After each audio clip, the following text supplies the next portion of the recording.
Thank you very much for really being here for the last session. And I want to kind of allude to what we've been talking about recently about this being ISCCM number 9, so 9 years. So that's really exciting. You know, I was speaking to Mark about, who were some of the folks that joined those initial meetings. And through my conversations, I heard that, maybe it was the second ISCCM, maybe third.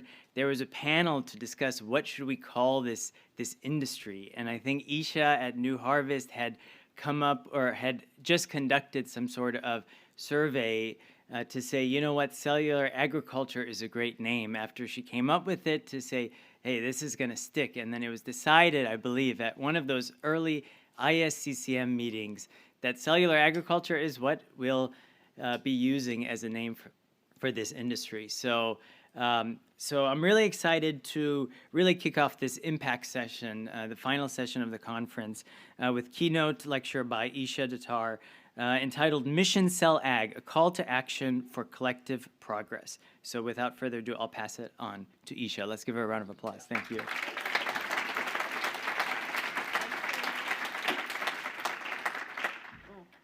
Sorry. Hello. Okay, great. I'm going to do the timer too. I thought that was a great idea. I have no idea what the ringtone is going to be. So I'm not going to be presenting any data. This is unlike any of the other talks. There's no data. This is going to be a very different type of talk. Instead, it's going to be kind of like a check-in. Thank you for mentioning that this is the 9th conference. I was curious by a show of hands if anyone was at the first conference. Okay, a few people, maybe 7 or 8 people. Okay, great. So as we know, that was 9 years ago, 8 years ago, and the field has changed a lot. The number of people in the audience has changed, the kind of motivations of the people has changed. And so I wanted to kind of check in and do kind of a temperature check of where we are and why we're here and what is motivating us. And so to me, there's kind of 4 main reasons why you might be interested in cell ag that are kind of mission-oriented reasons. Animals, I wrote them in my hand because I didn't want to forget. Animals, the environment, kind of humanity, like human health, public health, antibiotic resistance, all that kind of stuff. Someone even said to me they entered cell ag because they thought it was the only way that the cost of biomedical research would come down, which I thought was also an interesting one. And then the 4th one is food security, making sure that we can feed people in a climate change world. So I wanted to just do a quick show of hands and keep your hand up after you put your hand up. How many people are here interested in this field because they want to remove animals from the food system? Okay, it's not everyone. And how many, keep your hands up, how many people are here if you're here for the environment, sustainability, climate aspects? And how many people are here for kind of the human health, prevent epidemic viruses aspects, antibiotic resistance and so on? And then lastly, how many are here for that kind of food security? I care about feeding people in the climate change world. Okay, so almost everyone's hands are up. And so for the people who have their hands up, this talk is for you. For the people who don't have the hands up, this talk is probably not for you. And welcome to the field. You're probably one of the newer people in the field, because I think if we did that exercise 9 years ago, pretty much everyone in the audience was there because of a mission, because this is very hard work to do. And if you're trying to kind of make money or find power or fame, there's much easier ways to do that in other industries and fields. So let's talk about Mission Cell Ag. First, I want to give a little bit of background about New Harvest, because not everybody is familiar with New Harvest, believe it or not. We're a global donor-funded nonprofit organization, and our mission is to maximize the positive impacts of cellular agriculture. And I don't always talk about our vision, but I thought it was really important to share it today.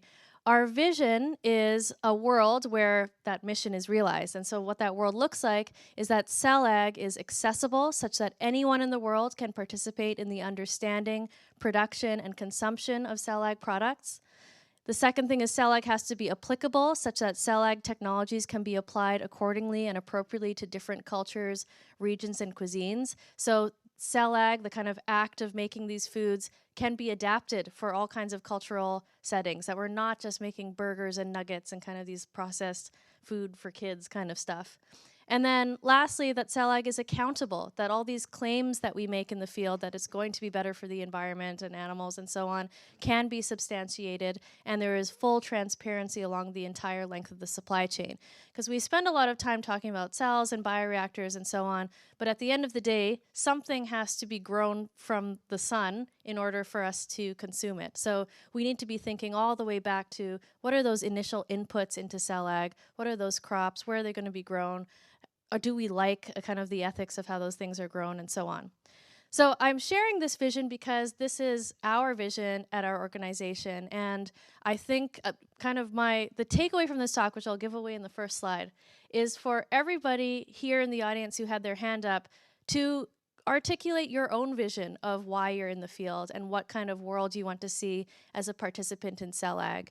I will call out, I'm not really excited about the idea that cell ag creates an industry that looks like the meat industry today. I think that would be a failure of cell ag, that we have kind of 3 companies in the world producing 90% of the meat in the world, and it's all corporate consolidated. To me, cellular agriculture is this opportunity to disrupt our food system in so many different ways that if we miss that opportunity and kind of replicate the corporate structure we have of our food system today, that would be very sad. So I encourage you, if this is something that resonates with you, to stick it in your mind and keep it there as we go forward in the field, especially as the market declines, and especially even more if the market goes up, because we are going to have to weather that field and all the ups and downs together.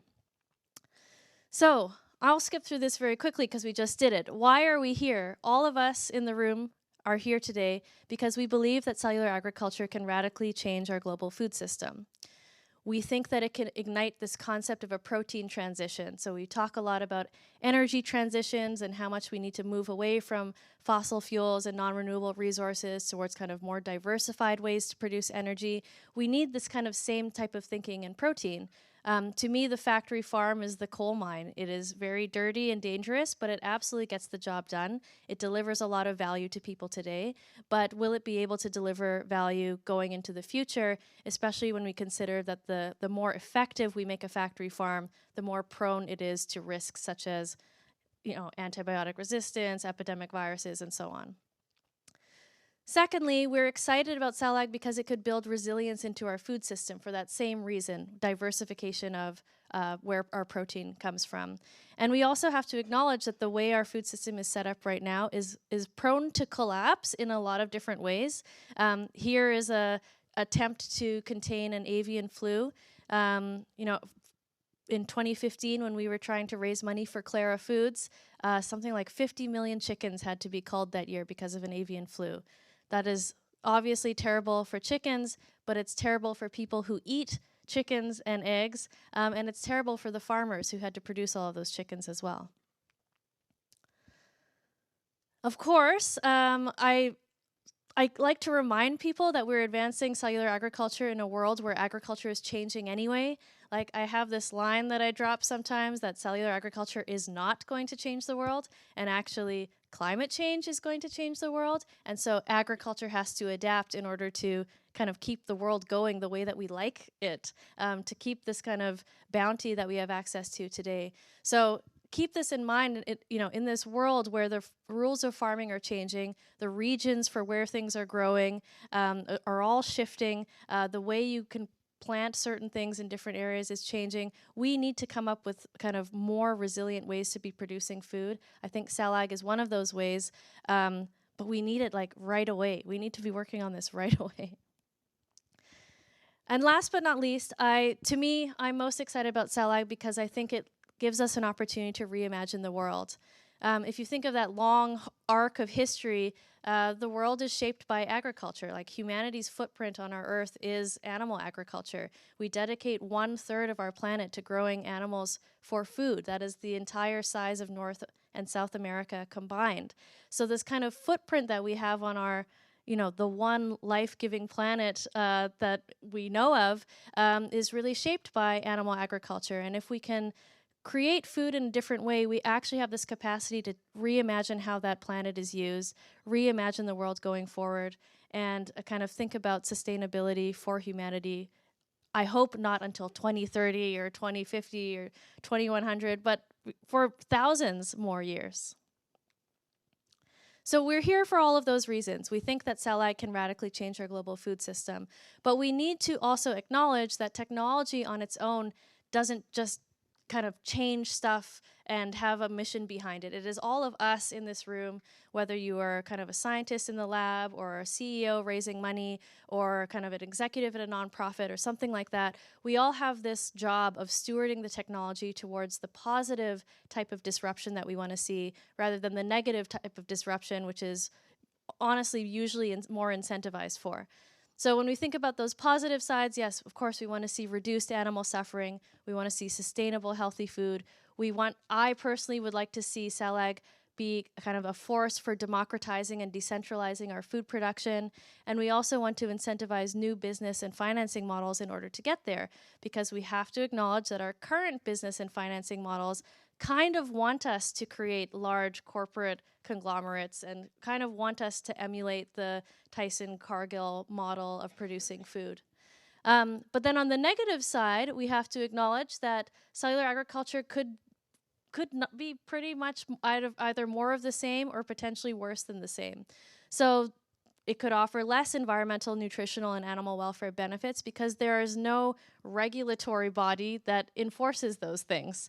That is kind of up to us and our own personal missions, caring about those things that keeps that mission alive. It is not something that kind of prevents a product from going to market or anything like that. Another negative aspect is there's a lot of strong IP in cell ag. We are kind of creating a pharma-style IP environment in the food system. And so how do we feel about creating these processes where you can patent all the different pieces of the puzzle, patent the different processes of the puzzle, and really exclude people from participating in food production? This is something we have to think quite deeply about. And along with that IP protection, there's also a lot of opportunity to concentrate power, wealth, and ownership when you have this incredible capacity to produce food from cells. And then last but not least, and somewhat related, there's also this opportunity to disrupt local community economies and cultural norms if we're just churning out burgers and nuggets from a factory and everyone has to rely on that one factory for burgers and nuggets. No one is smiling right now. So we're all thinking very deeply about these negative aspects because they're very real. So the question we should all be asking ourselves is, how are we going to not do that stuff? So there's two big questions. How are we going to make cell ag happen? Because I still think we have to figure that out. It has not occurred yet. All these science talks over the past couple days are kind of chipping away at that problem of how do we actually make this happen? But the second question is, how do we make it good? How do we make the thing that happens actually have that kind of mission orientation that brought us all here into this field today? So if you've heard me talk like pretty much ever, you've probably heard me give this quote before. I was inspired by Carl Sagan, where he says, if you want to make an apple pie from scratch, you must first invent the universe. And around the time I came to this first conference 9 years ago, this was on my mind because I thought, how on earth are we going to actually deliver the value of cellular agriculture when the field can be counted on a few hands and toes, and there's kind of no incentives to actually do things that are better for animal environment and so on. And so I realized that to advance cell ag or to advance cultured meat or to make cultured meat real, it was not about multiplying cells in a lab, at least not at that very moment. Instead, it was about rallying together all the people who want to make this thing happen, creating that entire universe of scientists, investors, entrepreneurs, policymakers, et cetera, who are all united by this goal of we need to make cell ag happen because the mission is so grand that we are all going to dedicate ourselves to this very challenging technological story for the next who knows how many decades. So I'm going to skip through this New Harvest stuff just a little bit. I have started describing New Harvest as a field building organization, kind of building off of this idea that we are listening to Carl's advice of building the universe. So the first kind of work we did was kind of catalyzing the private sector. So Perfect Day and Every were two companies that many people regard as the kind of the first cell-like companies that dared to make kind of commodity animal food products from cell cultures. And we helped co-found them, but after we saw there was so much excitement from the investor and entrepreneurship and startup community for all that kind of startup stuff, we said, okay, we're not going to do that anymore because that has been sparked and it has a life of its own. Let's move on to a new kind of aspect of the field that is highly neglected. And at that time, that was academia. There were essentially no labs that were super dedicated. Well, there were a few labs that were dedicated to cellular agriculture. But if you were a high school student, you couldn't just say, oh, I want to study this. I'll sign up to this university and enroll in this program and take these courses. So we tried to plant kind of the seeds of the public sector and get the kind of academia going. And so over the past several years, we funded a total of 60 researchers, I can't believe, at 37 institutions in 9 different countries to plant the seeds of the field. And all of those researchers are entrepreneurs in their own right because they were studying stuff that their peers hated. They were kind of alone in this university with where lots of people had allergic reactions to them. They were kind of starting things, getting funding, convincing their PIs to care about this kind of stuff, and eventually receiving government grants and kind of building things from a very entrepreneurial standpoint, but in the academic space. And while we were kind of seeding these new leaders in the space, they were also creating the scientific foundations of the field. And I'm happy to say that so far we have over 60 peer-reviewed publications that have come out of those grants.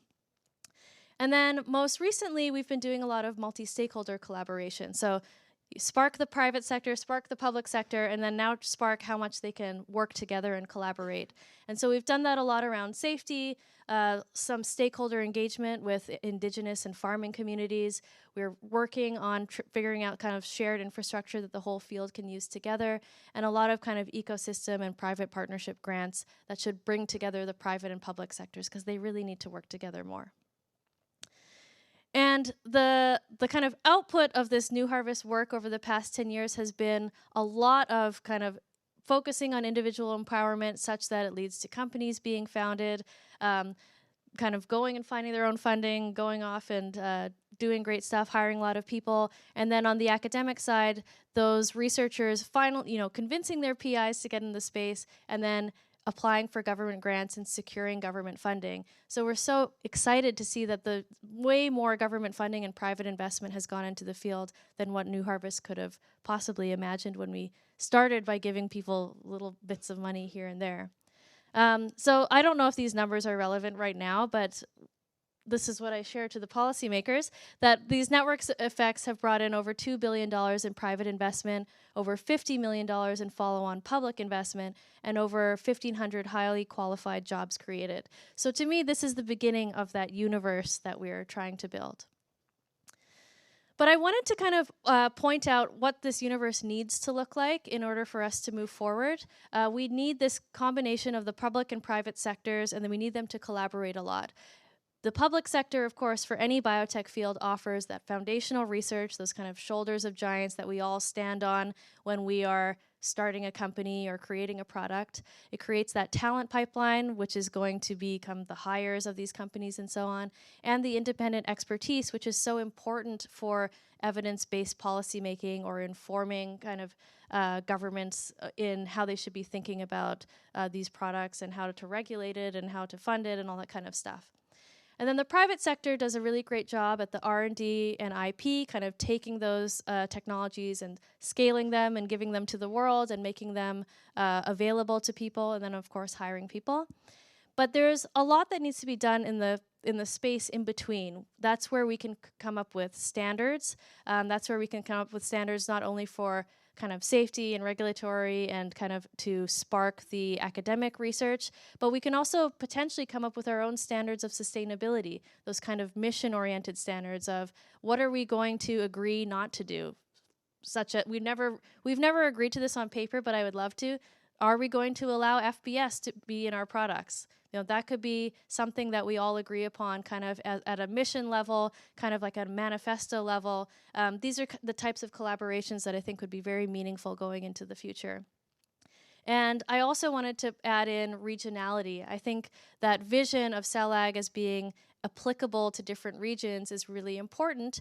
And we need to have these kind of collaborative entities that think about, what does CellAg uniquely look like in the Netherlands? What does CellAg uniquely look like in Portugal? What does CellAg uniquely look like in XYZ country? So that we're creating products that are relative to that culture and relative to the food system and the way that whole food regulatory system and all that stuff works in that specific region. So the field today, what does it look like? This is from GFI's report. I would say there's about, over 150 cultured meat companies that have raised over $2.8 billion. There's over 60 precision fermentation companies that have raised over $3.6 billion. And I alluded a little bit to what we saw in the public sector, which is some millions of dollars. So it's orders of magnitude more investment in the private sector. So this is not to scale, but you know what I mean. There's a lot more money in the private sector right now than there is in the public sector. And what happens when you have a lot of money in the private sector is you have a lot of people who have to tell a story to venture capitalists, who have to tell a story to future consumers and so on, and kind of keep the hype going to keep the money coming into the private sector. So this is like a natural thing that's going to occur. I don't even blame the companies for participating in it, because it's a system-wide issue that comes from a venture capital funded world. And so we see this exact same thing happen in other types of industries, other types of sectors, where there's a lot of hype, there's a lot of siloing and duplication. So you essentially have companies doing pretty much the same thing, identical procedures from 0 to 1, hiring people, isolate cells, blah, blah, blah, all the same stuff. And then you have a lot of IP protection around these very early stages. And if we were kind of a more established biotech field, we would have all of that basic stuff, like the access to the cells, trained talent who don't have to be trained on the job because they would have come from grad school and have already worked with these cell types for a long time. That is all happening in the private sector. So they're bearing a lot of weight in terms of money because there's no public sector to support all this training and all this kind of stuff. So we have a problem right now that we need to figure out. So where do we go from here? I don't want to talk about that. So where do we go from here? We do two things. So how do we make CellAg happen? So the first thing we have to do is grow that circle, grow that public sector circle. We need more public money in this field. That is just a fact. If we want to be comparable to any other kind of biotech or tech-enabled industry, we need to have like a proper academic system where people can go in, generate foundational research, be trained on the cell types that are relevant, be trained in the right facilities, just be churning out that public sector shoulders of giant stuff that the companies can stand upon. And I would like to call out, regional organizations. I put up Cell Agri Portugal because they did a really great event recently that kind of did a good job of all of this. These regional organizations will be critical in pulling together that government investment because they need to tell the story of why their government needs to invest in cellular agriculture. And the reason why their government invests will be very different from why another government invests in cellular agriculture. So they'll be the advocates. They should be activating institutions along the way, kind of rallying together all the different universities that are excited and kind of the talent that comes from those universities, whether they be kind of biomedical oriented, or maybe they're more fermentation oriented, or maybe they are more kind of agriculture oriented. Those institutions need to line up and get together because a lot of them don't actually bring those types of expertise in the same room. So the regional orgs are really critical for kind of rallying the troops there. And then, of course, by doing that, you establish those talent pipelines, get more people into the field, and build the foundational science on the side. But then the second thing is, okay, that's how we make CellAg happen. Here's how we make it good. And this is the kind of novel thing. And this is the thing that we don't see so much of in other sectors. And the thing that I think we're kind of forced into in this venture capital funded world that we live in. We need to grow this overlap. We need to actually expand the collaboration and force the public and private sectors together a lot more and kind of break this prisoner's dilemma that we have where the companies are all kind of doing the same thing and there's a lot of redundancy, and actually work together with the public sector to amplify the space and be a lot more coordinated. Imagine if we had strategic coordination across all the players in the field right now, and there was this openness where we say, okay, I'm going to work on this kind of cell type, this is my protocol, put it out into the world, you try the protocol, tell me if this protocol works, tell me if this protocol could be improved. Imagine if we had more of that because it was either more in the public sector or that the private sector was willing to offer that up because they knew it would come back and affect them positively in the long run. That would reduce redundancy and that would help us navigate shared challenges. I feel like I need to call out a shared challenge question because I was at this conference and then a conference a week ago. I feel like there's also this almost code of silence where we don't talk about like public media articles about bad things happening in cellular agriculture, whether they are true or not. It is something that's going to affect all of us. It is not up to the marketing team of one company to talk about how, oh, our company, no, all of us are going to be affected by this bad news. And these are the types of shared challenges that we should be openly discussing amongst ourselves because the cell ag path is long and it's going to take a long time. And the more that we can weather those up and downs together, the more likely we are to achieve success. We also need to standardize a lot of the technology. I have heard so many people talk about trying to create their own cell banks independently. I've talked, so many of our researchers have experienced the same, redundancy problem. They all have to go to a slaughterhouse and isolate. So, you know, that's not necessary. You should be able to open up a book and say, I want this species, that species, and have it sent to you. So it's great there are some players that are helping that happen, but we need more of those kind of tools and toolboxes of the field to be openly accessible so the companies can focus on building stuff with the tools and toolboxes. I put in this quote, pre-industrial facility. It keeps coming up, this idea of, imagine if we had a shared place to work on scale up together. Imagine if we didn't have to rely on companies basically building facilities entirely from scratch and funding like the most expensive research project they've ever funded alone. Imagine if we had this kind of ability to scale up together and learn and, you know, generate papers along the way. And then lastly, we should standardize impact. We should come together, create these manifestos, create these kind of processes for evaluating impact, the LCAs and so on, the things that we are going to hold ourselves to, because no regulatory body is going to hold ourselves to it, but the media and potentially consumers may want to hold ourselves to it in the future. So if we can get ahead of that and make sure that we can back up our claims and we've set up the systems to back up our claims, we will have done ourselves a lot of kind of marketing ahead of time. So what is my call to action? Oh, I don't have data, but I have one paper you can read. If you haven't read this paper, I would encourage you to read that, especially if you consider yourself to be a mission-driven scientist or participant in the field. Dwayne and the team at New Harvest put together this lovely article which talks about how the evolution of cellular agriculture and especially the race to cultured meat would be different if we centered the mission. And so these are kind of the 5 bullet points to take away. Please read it. It should be the thing that kind of keeps you centered in the work that you're doing. And here's a QR code to have open access to it. And that is all for my talk, my rambling for today.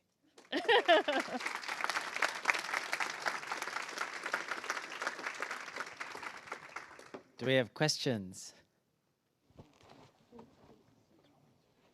There's John. Oh. Where? All the way in the back. Oh my gosh. We should have a culture of collaboration of throwing this ball, like, you know. Thanks, Isha, for the talk. Very, very, very cool. I just had like recently just a thought and no opinion, but what about, like, I just had the thought, like, what if these companies,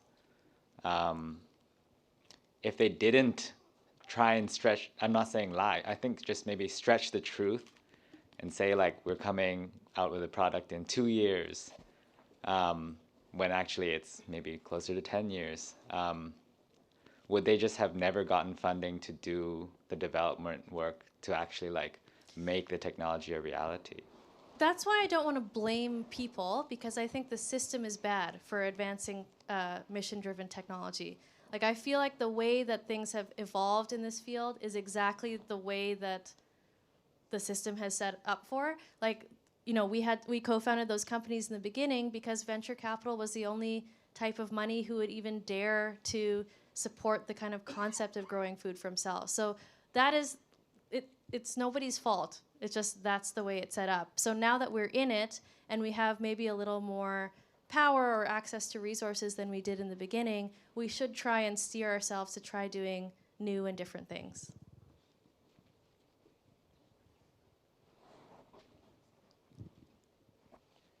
We have one question in the back here.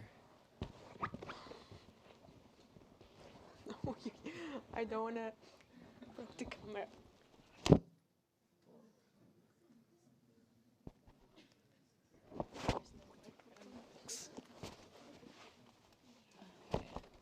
Okay, it fell apart.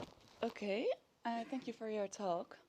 Yeah, at this moment, it's also a reality that a lot of spin-offs roll out of university, and they protect their IP. So how to tackle that problem? Oh, I wish I knew how to tackle the university IP problem. I don't. We tried to, when we were funding our researchers, we tried to have a very, even just not even an IP thing, but a focus on open access publications. And even that's hard to enforce at like 100% level. It's, when I say, like, I don't want to sound doomsday-ish, but like when I say that the structure incentivizes kind of the wrong things, I mean all aspects of it. Like I think we're used to universities having this kind of sense that they're this like open and free place where you can, you know, do all these creative things, but they're also kind of corporations that require a return on their IP. So I have no good answer for you, unfortunately.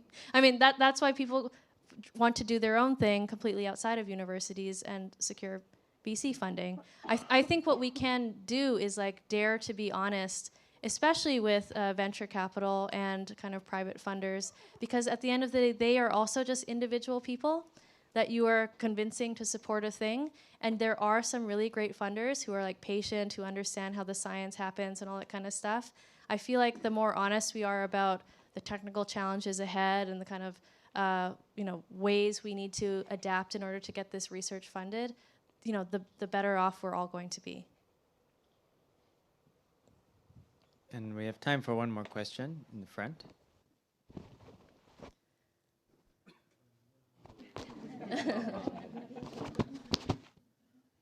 Oh, brutal. It's right on my hands. Thank you, Isha, for the great talk. I have a question about the pre-industrial facility thing that you were talking about. So I think that we are starting to see some of those like styles of things crop up. And the ones that I know of are like, there's like the collaboration between, I think, Givaudan and Buehler Group. And then I think JBS just sort of announced something like that in Brazil. And so I'm just curious your thoughts, because that kind of like, it's the thing you want maybe in the place that you don't want it. Well, I don't, again, I don't want to say I don't want, you mean I don't like Switzerland? No. Or you mean that I don't like that it's the big, big companies. I meant that you don't like Switzerland. No, it's like the big you know, it's the current really large entrenched food corporations. Right. Yeah. Yeah. No, I don't like Switzerland. The flag is too square.